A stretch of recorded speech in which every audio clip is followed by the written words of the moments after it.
Montag, Dienstag, Mittwoch, Donnerstag, Freitag, Samstag, Sonntag, die Woche ist vorbei. Montag, Dienstag, Mittwoch, Donnerstag, Freitag, Samstag, Sonntag, die Woche ist vorbei. 5 von diesen Tagen wird geschafft, geübt und gelernt, nicht umgekafft. Das braucht ganz viel guten Willen. Und wenn du genug geschafft hast und vom Schaffen geschafft bist, darfst du am Wochenende chillen.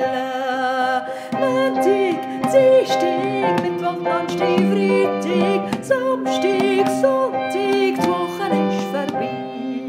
Montag, Dienstag, Mittwoch, Donnerstag, Freitag, Samstag, Sonntag, die Woche ist vorbei.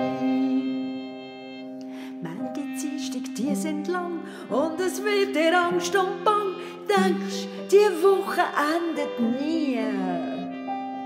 Mittwoch, Donnerstag ist schon besser genommen an. Am Freitag Stress, das Wochenende steht schon vor der Tür. Yeah. Montag, Dienstag, Mittwoch, Donnerstag, Freitag, Samstag, Sonntag, die Woche ist vorbei.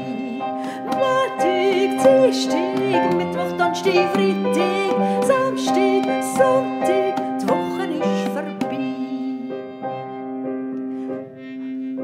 Aber es gibt auch solche Zeiten, wo die Zeit nicht sollte weiter, nein, sie sollte länger sein. Immer dann, wenn du Ferien hast oder wenn du am Spielen bist, geht die Zeit so schnell vorbei. Montag, Dienstag, Mittwoch, Donnerstag, Freitag, Samstag, Sonntag, die Woche ist vorbei. Montag, Dienstag, Mittwoch, Donnerstag,